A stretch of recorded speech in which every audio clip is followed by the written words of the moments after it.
അങ്ങനെ വന്നാൽ നിങ്ങൾ ഉറപ്പിച്ചോളൂ, അവിടെ കഷ്ടകാലമാണ് തുടങ്ങുന്നത്. അപ്പം അതുകൊണ്ട് നമസ്കാരം. കൈപ്പേശ്ശേരി ഗോവിന്ദമ്പുരി. ഈ നമ്മളെ കാണാൻ വരുന്നവരോടൊക്കെ പറയും, കുറച്ച് ദിവസം അമ്പലത്തിൽ പോകും, കുറച്ച് ചൊവ്വാഴ്ചകളെ അമ്പലത്തിൽ പോകും, വ്യാഴാഴ്ചകളെ അമ്പലത്തിൽ പോകും, കണ്ടമാനം കഷ്ടകാലമൊക്കെ ആണെങ്കിൽ ഒരു 21 ദിവസം അടുപ്പിച്ച് പോകും. അങ്ങനെയൊക്കെ നമ്മൾ പറയാറുണ്ട്.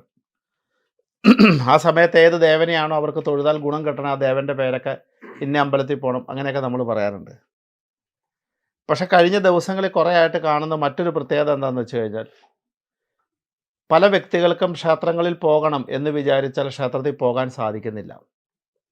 വൈകുന്നേരം ആകുമ്പോൾ നാമം ജപിക്കണം, കൃത്യസമയത്ത് നാമം ജപിക്കണം, അത് ജപിക്കാൻ സാധിക്കുന്നില്ല.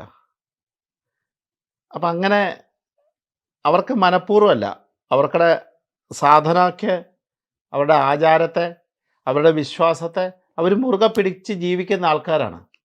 പക്ഷേ അവർക്ക് ആ കർമ്മത്തിലേക്ക് കടക്കാൻ അവർക്ക് പലപ്പോഴും സാധിക്കുന്നില്ല.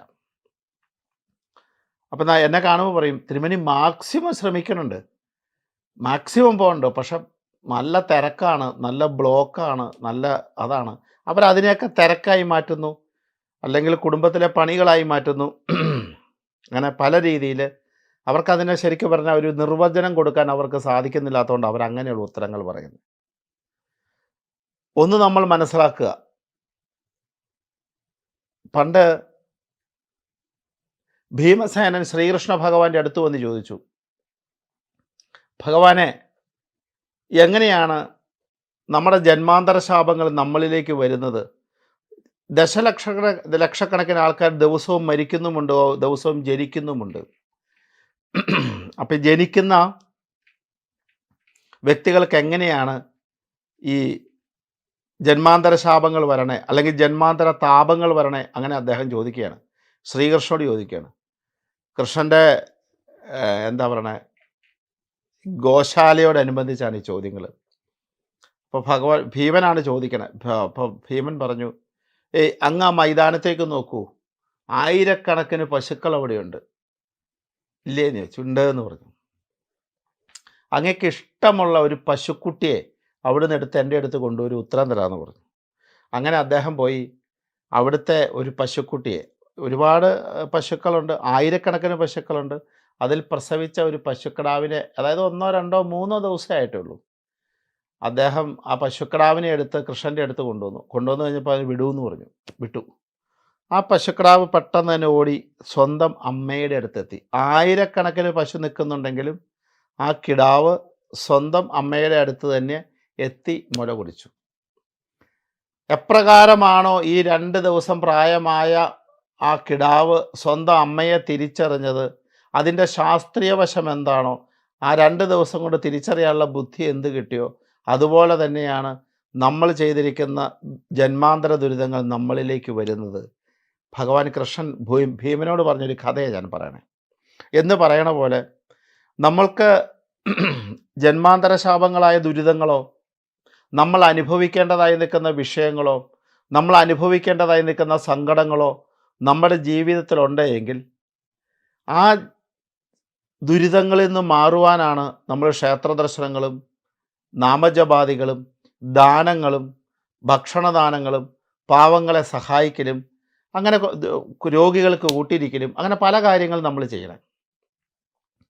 അപ്പം നല്ല വസ്തുക്കൾ ചെയ്യാനായിട്ട് എപ്രകാരം നമുക്ക് തടസ്സം വരുമോ അപ്പോൾ നമുക്ക് ചിന്തിച്ചു കൊടുക്കുക, ദോഷവശങ്ങളുടെ ശക്തി നമ്മളിൽ കൂടിക്കൊണ്ടിരിക്കുകയാണ്. ക്ഷേത്രദർശനം മുടങ്ങുന്നു, നാമജപാദികൾ മുടങ്ങുന്നു. അപ്പം ക്ഷേത്രദർശനവും നാമജപാദികൾ കൊണ്ട് എന്താ ഉണ്ടാകണേ? ക്ഷേത്രദർശനം കൊണ്ടും നാമജപാദികളുടെയും ഫലം കൊണ്ട് ഒരാളുടെ മനസ്സ് ഏറ്റവും നിർമ്മലമാകുന്നു, അയാളുടെ ജന്മാന്തര ശാപങ്ങൾ മാറുന്നു, അയാളുടെ ജാതകദോഷങ്ങൾ മാറുന്നു, അയാളുടെ ആ വ്യക്തിയുടെ ഗ്രഹപ്പഴാദോഷങ്ങൾ മാറുന്നു, അയാളുടെ ആയുർദോഷങ്ങൾ മാറുന്നു, മഹാമാരികൾ മഹാരോഗത്തിൽ നിന്ന് രക്ഷപ്പെടുന്നു, അയാളുടെ മനസ്സിനകത്തെ ദുർബുദ്ധികൾ മാറി സൽബുദ്ധിയിലേക്ക് വരുന്നു. കുട്ടികളാണെങ്കിൽ വിദ്യ നിറയുന്നു, ജ്ഞാനം നിറയുന്നു, അറിവ് നിറയുന്നു, സ്നേഹം നിറയുന്നു, സത്യം നിറയുന്നു. അപ്പോൾ അങ്ങനെ നന്മയുടെ വശത്തിലേക്ക് പോകാൻ എന്താണോ ഏറ്റവും പ്രധാനമായി കാരകത്വം വഹിക്കുന്നത്, അത് ക്ഷേത്ര ദർശനവും നാമജപാദികളുമാണ്. ആ ക്ഷേത്ര ദർശനവും നാമജപാദികളും ഇല്ലാതെ വരുമ്പോൾ നമ്മൾ ഉണ്ടാകാൻ പോകുന്ന വിഷയങ്ങൾ എന്താ? ഇതൊക്കെ തന്നെയാണ്. എവിടെയോ നമ്മൾ ഗ്രഹപ്പഴാദോഷം അനുഭവിക്കാൻ പോകുന്നു, അല്ലെങ്കിൽ എവിടെയോ നമ്മുടെ കുറച്ച് ജന്മാന്തര ശാപങ്ങളുടെ ദുരിതങ്ങൾ അനുഭവിക്കാൻ പോകുന്നു, അല്ലെങ്കിൽ നമ്മൾ എവിടെയോ രോഗപീഠകൾ കൊണ്ട് നമുക്ക് അപകടം ഉണ്ടാകാൻ പോകുന്നു, അല്ലെങ്കിൽ നമ്മുടെ കുട്ടികൾക്കോ നമ്മുടെ കുടുംബത്തോ സങ്കടങ്ങൾ ഉണ്ടാകാൻ പോകുന്നു, അല്ലെങ്കിൽ എന്തോ ഒരു ദുരിതത്തിൻ്റെ തുടക്കമാണ് നന്മ ചെയ്യാനുള്ള മടി. നന്മ എന്നുദ്ദേശിക്കുന്ന ഈശ്വരാംശം ചെയ്യാനുള്ള മടി. ഈശ്വരനിലേക്ക് അടുക്കും തോറും ഈശ്വരൻ നിർബന്ധമായിട്ട് ഉറപ്പായിട്ട് ഒന്നും പ്രാർത്ഥിക്കാതെ തന്നെ നമ്മുടെ സഹചാരിയായി നിൽക്കുന്ന നമ്മുടെ ഭക്തരെ പൂർണ്ണമായി ഉൾക്കൊണ്ട്, പൂർണ്ണമായി അനുഗ്രഹം കൊടുത്ത്, പൂർണ്ണമായി സംരക്ഷണം കൊടുത്ത് ആ ഭക്തരെ കൈക്കൊണ്ട് നടക്കും ഭഗവാൻ. ആ ഭഗവാന്റെ അനുഗ്രഹം മേടിച്ച് ആ ദോഷത്തിൽ നിന്ന് മുക്തി നേടണം എന്ന് നമ്മൾ ആഗ്രഹിക്കുമ്പോഴാണ് ഭൗതികപരമായി ജീവിതത്തിൽ അസുലഭമായ നിമിഷങ്ങൾ നമ്മുടെ കുടുംബത്തിൽ വന്നു ചേരുന്നത്. ആ അസുലഭമായ നിമിഷങ്ങൾ വന്നു ചേരുമ്പോൾ, ആ വന്നു ചേരണമെങ്കിൽ അതിൻ്റെ പിറകിലെ ഒരേ ഒരു കഷ്ടപ്പാട് എന്ന് പറയുന്നത് നാമജപവും അമ്പലത്തിൽ ദർശനം മാത്രമേ ഉള്ളൂ. കാരണം ഭാഗ്യമാണ് ഏറ്റവും കൂടുതൽ ഒരു മനുഷ്യനെ ഉയർത്തിക്കൊണ്ടുവരുന്നത്. ഒരു ദൈവാധീനമാണ് ഒരു മനുഷ്യനെ ഏറ്റവും മുന്നോട്ടെത്തിക്കണേ. ദൈവാധീനവും ഭാഗ്യവും നിറഞ്ഞൊരു ജീവിതമാണ് ഒരു മനുഷ്യ ജീവിതത്തിലെ ഏറ്റവും വലിയ നന്മയുടെ വശം. അപ്പോൾ അതുകൊണ്ട് തന്നെ നമ്മൾക്ക് മനസ്സിലാക്കാം, നമ്മൾക്ക് പോകാൻ തോന്നുന്നില്ല എന്ന് പറഞ്ഞാൽ, നമുക്ക് ജപിക്കാൻ തോന്നുന്നില്ല എന്ന് പറഞ്ഞാൽ, നമുക്ക് വിളക്ക് കൊളുത്താൻ തോന്നുന്നില്ല എന്ന് പറഞ്ഞാൽ, സൽ വ്യക്തികളെ ആദരിക്കാൻ തോന്നുന്നില്ല എന്ന് പറഞ്ഞാൽ, നമ്മൾ നല്ല കാര്യങ്ങൾ ചെയ്യാൻ തോന്നുന്നില്ല എന്ന് പറഞ്ഞാൽ, ആസുരികമായി നിൽക്കുന്ന ദുരിതങ്ങളുടെ ഒരു ആക്രമണം തൊട്ടു മുൻപിൽ നമ്മൾ അനുഭവിക്കാൻ നിൽപ്പുണ്ട് എന്നുള്ളതിൻ്റെ തുടക്കമാണത്. ഭഗവാൻ പറഞ്ഞിട്ടുണ്ട്, എവിടെയാണോ ധർമ്മത്തിന് മൂല്യച്യുതി വരുന്നത് അവിടെ ഞാൻ വരും. ഭഗവാൻ കൃഷ്ണൻ വന്നിട്ട് എടാ ശങ്കര അല്ല എടാ ഗോവിന്ദ നീ ഇത് ചെയ്യാൻ പറയില്ല.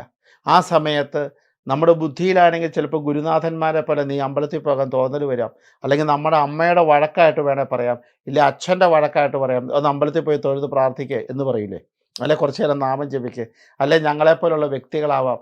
അവരുടെ മുമ്പിലേക്ക് വന്നു പെടുമ്പോൾ അവർ ക്ഷേത്ര ദർശനങ്ങൾ അല്ലെങ്കിൽ നാമജപാദികൾ പറയുമ്പോൾ അതിലൂടെ കിട്ടുന്ന, ഭഗവാൻ തന്നെ തീരുമാനിച്ചിട്ടുണ്ട് ഇവൻ ഈ ദോഷം അനുഭവിക്കേണ്ടത്.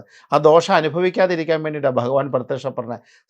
അതായത് പറഞ്ഞ ധർമ്മത്തെ പുനഃസ്ഥാപിക്കാൻ വേണ്ടി ഭഗവാൻ വരികയാണ്. ആ ഭഗവാന്റെ വാക്കുകളായിട്ട് ഞങ്ങളെപ്പോലെയുള്ളവർ നിങ്ങളോട് പറയുകയാണ്, പൊക്കോളൂ അമ്പലത്തിൽ നാമം ജപിക്കൂ. അതിൻ്റെ മുൻപിൽ നിങ്ങൾക്ക് എവിടെയോ ഒരു വലിയ നന്മയുടെ വശം, ഒരു ശ്രേഷ്ഠതയുടെ, ഒരു സന്തോഷത്തിൻ്റെ, ഒരു പ്രത്യേകമായ സുഖജീവിതത്തിന് മുൻപിൽ കിടപ്പണം. അതിലേക്ക് നിങ്ങളെ എത്തിച്ചേരാൻ ഭഗവാൻ തന്നെ വഴി കാട്ടുന്നതാണ് ഞങ്ങളെപ്പോലുള്ള ഓരോ ഗുരുനാഥന്മാരും. അത് ക്ഷേത്രത്തിലൂടെ, ക്ഷേത്ര ദർശനത്തിലൂടെയും നാമജപത്തിലൂടെയും. നമുക്കറിയാം നാശത്തിൽ നിന്ന് എന്താണോ ഉയർത്തുന്നത് അതിനെയാണ് ക്ഷേത്രം എന്ന് പറയുന്നത്. പിന്നെ വേറെ ഒരു വിഭാഗമുണ്ട്, അത്യാവശ്യം നമ്മുടെ ലൈഫൊക്കെ നന്നായിട്ട് പോകുന്നു, ജീവിതമൊക്കെ നന്നായിട്ട് പോകുന്നു, നമ്മുടെ വലിയ കഷ്ടതകളൊന്നുമില്ല. അപ്പോൾ എന്നും വൈകുന്നേരം ഇവർ വിളക്ക് കൊളുത്തും, ഭഗവാനെ അനുഗ്രഹിക്കണം എന്ന് പറയും. ഒരു ഫോട്ടോ ഉണ്ടാവും, ഏതെങ്കിലും ദേവൻ്റെയോ ദേവിയുടെയോ ഒരു ഫോട്ടോ ഉണ്ടാവും. പിന്നീട് അവർ വിചാരിക്കുന്നത് ആ തൊഴുന്ന ഭഗവാൻ 24 hours നമ്മുടെ കൂടെയാണ്, ഈശ്വരൻ നമ്മുടെ കൂടെയുണ്ട്. അത് നല്ലതാണ്, ആ ചിന്ത നല്ലതാണ് അവർ. അപ്പോൾ ആ കൂടെ തന്നെ നമ്മൾ ചിന്തിക്കണം, ഈ ഭഗവാനെ നമ്മൾ പ്രാർത്ഥിക്കുന്നുണ്ട്. നമുക്ക് കിട്ടുന്ന സുഖ സൗകര്യങ്ങൾ ഇത് ചിലപ്പോൾ 99% നമ്മുടെ മാതാപിതാക്കൾ ചെയ്ത നന്മയിൽ നിന്ന് കിട്ടുന്ന, എൻ്റെ മക്കളെ നന്നാക്കണേ എന്ന് വർഷങ്ങളായി മാതാപിതാക്കൾ പ്രാർത്ഥിക്കുമ്പോൾ മക്കൾക്ക് കിട്ടുന്ന ഒരു അനുഭവ ഗുണമാണ്. ആ അനുഭവ ഗുണത്തിൽ അവർ നാമം ജപിച്ച്, അവരമ്പലത്തിൽ പോയി അവർ പ്രാർത്ഥിച്ച് കിട്ടുന്ന ആ അനുഭവ ഗുണമാണ് നമ്മൾ ജപിക്കുന്നത്. നമുക്ക് സമയമില്ല, രാവിലെ ഡ്യൂട്ടിക്ക് പോകണം, വൈകുന്നേരം താമസിച്ചാൽ വരുന്ന ക്ഷീണമാണ്, നമ്മൾ തൊഴുതാൽ മാത്രം മതിയോ? അതുകൊണ്ട് നമ്മൾ നിലനിൽക്കോ? ഇല്ല. ആ ബാങ്കിലുള്ള പൈസ മുഴുവൻ തീർന്നു കഴിഞ്ഞാൽ പിന്നെ ലോൺ എടുക്കേണ്ടി വരും. അച്ഛനും അമ്മയും ചെയ്തിരിക്കുന്ന എല്ലാ വിഷയങ്ങളും സുഹൃതങ്ങളും തീർന്നു കഴിഞ്ഞാൽ പിന്നെ കഷ്ടതകളുടെ ഒരു കാലഘട്ടത്തിലേക്കാണ് നേരണേ. അവർ പറയുന്നതോ എല്ലാ ദിവസവും ഞങ്ങൾ തൊഴാറുണ്ടെന്ന്. തൊഴുതാൽ മാത്രം പോരാ, എല്ലാ ദിവസവും വിളക്ക് വെച്ചാൽ മാത്രം പോരാ, എല്ലാ ദിവസവും നാമജപാദികൾ വേണം. ആഴ്ചയിൽ 2-3 ദിവസം മിനിമമെങ്കിലും അമ്പലത്തിൽ പോകണം. വർഷത്തിൽ 2-3 തവണ കുടുംബക്ഷേത്രങ്ങളിൽ പോകണം.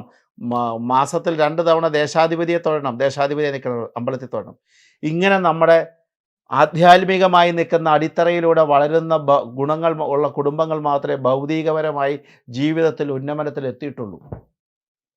അങ്ങനെ ജീവിച്ച മാതാപിതാക്കളുടെ മക്കളാണ് ഏറ്റവും നല്ല രീതിയിൽ എത്തിയിരിക്കുന്നത്. അപ്പോൾ അതുകൊണ്ട് തന്നെ ഇങ്ങനെയുള്ള കാര്യങ്ങളിലേക്ക് അല്ലെങ്കിൽ ഇങ്ങനെയുള്ള വിഷയങ്ങളിൽ നിങ്ങൾക്ക് മടിയാണ് തോന്നണേ, ആധ്യാത്മികതകൾക്കോ ആചാരങ്ങൾക്കോ മടി വരിക, കൃത്യമായി ചെയ്യാൻ പറ്റാതെ വരിക, അതിന് മുടക്കം വരിക, അങ്ങനെ വന്നാൽ നിങ്ങൾ ഉറപ്പിച്ചോളൂ, അവിടെ കഷ്ടകാലമാണ് തുടങ്ങുന്നത്. അപ്പോൾ അതുകൊണ്ട് ഒരു 20 മിനിറ്റ് ദിവസം അല്ലെങ്കിൽ 25 മിനിറ്റ് ദിവസം ഭഗവാന് വേണ്ടി മാറ്റിവെക്കുകയും ആഴ്ചയിൽ 2-3 ദിവസം ക്ഷേത്രദർശനങ്ങൾ മിനിമം ചെയ്ത് അങ്ങനെ പോകുന്ന ഒരു വ്യക്തിക്ക് ഭഗവാൻ പറയണ പോലെ അത് വളർച്ചയിലേക്ക് അല്ലെങ്കിൽ നന്മയിലേക്ക് ശ്രേഷ്ഠതയിലേക്ക് ഉള്ള ഒരു വഴിയായി ഉറപ്പായിട്ടുണ്ടാവും. ഇപ്പം അടുത്തൊരു ക്വസ്റ്റ്യൻ വരാം. ഇപ്പം നമ്മൾ ഈ വീഡിയോ തന്നെ വരുമ്പോൾ അതിൻ്റെ കാര്യമൊക്കെ ഉണ്ടാക്കാം, ഞങ്ങളിതൊക്കെ ചെയ്യുന്നുണ്ട് തിരുമനസേ, എന്നിട്ടും ഫലം ചിലപ്പോൾ കാണുന്നില്ല. അങ്ങനെ 100-ൽ 10% അല്ലെങ്കിൽ 8% ആൾക്കാർക്ക് അങ്ങനെ വരുന്നുണ്ട്. അവരോടും എനിക്ക് പറയാനുള്ളൂ മാത്രമേ ഉള്ളൂ, നിങ്ങൾ വലിയ ഒരു കടം ബാങ്കിൽ നിന്ന് എടുത്തു കഴിഞ്ഞാൽ ആ കടത്തിന് മാസം 1,00,000 രൂപ അടയ്ക്കേണ്ടതിന് നിങ്ങൾ 1000 രൂപയെ അടയ്ക്കുന്നുള്ളൂ. അപ്പോൾ അടച്ചടച്ച് തീരാനുള്ള സമയമെടുക്കും. ജപിച്ചോളൂ. ആ ജപിച്ച് നമ്മുടെ ദുഷ്കൃതം മുഴുവൻ തീർന്നു കഴിയുമ്പോൾ സുഹൃതം നമുക്കവിടെ അടുത്ത പടി കിട്ടും. ആ ജപത്തിൽ ഒരു കോംപ്രമൈസ് ഇല്ലാതെ ഒരു മടിയും കൂടാതെ ജപിച്ചോളൂ. അത് നന്മയിലേക്ക് തന്നെ എത്തിച്ചേരും, ശ്രേഷ്ഠതയിലേക്ക് എത്തിച്ചേരും, യാതൊരു സംശയവും വേണ്ട. അപ്പം ആചാരങ്ങളെ, സാധനങ്ങളെ, വിശ്വാസങ്ങളെ ചെയ്യാൻ മടി വരുമ്പോൾ ലഭിക്കാൻ പോകുന്നത് കഷ്ടകാലത്തിൻ്റെ തുടക്കം ദൈവം തന്നെ കാണിച്ചു തരുന്നതാണ്. അത് കൂടുതൽ ചെയ്യുമ്പോൾ നമുക്ക് ഉറപ്പിച്ചു വരാം, നമ്മളിലോ നമ്മുടെ പരമ്പരയിലോ അത്യുഗ്രമായി നിൽക്കുന്നൊരു സന്തോഷം നിലനിൽക്കുന്നുണ്ട്. അതുകൊണ്ട് അത് ശ്രദ്ധിക്കുക. ലക്ഷണങ്ങളെ നമ്മൾ മനസ്സിലാക്കി ആചരണങ്ങൾ ശക്തമാക്കുക. നമസ്കാരം. ഗോവിന്ദൻ നമ്പൂതിരി.